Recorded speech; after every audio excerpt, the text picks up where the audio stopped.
is that Jay is a child of God. And he's a very, spontaneous and a very creative and a very beautiful child of God. And the fact is that Jay hasn't changed that much. He's still just that nervous, insecure kid on the inside. And on the outside, he's a man.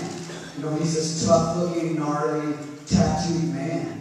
But on the inside, Jay Adams is still that beautiful child. That one with the blue eyes and the sparkle in them and the blonde hair. He's a beautiful person, And I just want to accept this award for Jay because Jay, in my eyes, is still that Jay Adams that I met when I was hitchhiking underneath the pier in Santa Monica one day, and his mom pulled up in that rickety bucket station wagon and picked me up hitchhiking. That was where my relationship started with Jay Adams, man. And it was bouncing off the walls, whipping without, drugs. Our first drug was sugar and adrenaline, And that's the deal. Regardless of the fact that, we took the low-grade spiritual experience for a while in our lives, Jay is a hero, and he's totally a warrior, and he's the guy.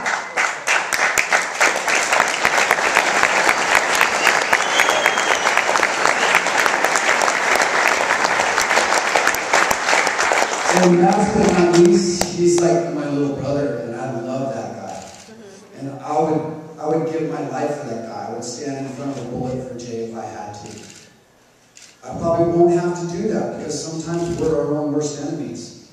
And regardless of the fact that we have to deal with these things as men, we still have that desire to be surfers and skateboarders. Jay was the most natural surfer I ever saw in my life. He was ambidextrous. Him and Chris O'Rourke were the two baddest ass little kids at First Point in Malibu. Nobody surfed better than those guys.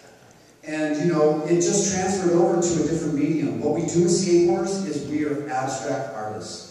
We see architecture in a way that nobody else sees. The way that we see concrete, the way we see wood, the way we see metal, the way that we see anything that people build around us, regardless of whether it's for skateboarding or not, is very unique. And it doesn't change. It doesn't change when you become 54 years old. It doesn't change. The only thing that changes is that when you gain some clarity in your life and you put your life on the beam of spirituality, you start to see it a little bit clearer. And that's my experience. And the only thing is that I pray every day that Jay will see that and that Jay will have that ability to someday do that as well. But regardless of the fact, he's still a legend. He's still a beautiful person. And he will always be an important part of our history. And he will always be a fucking hero to me and everybody else in this room.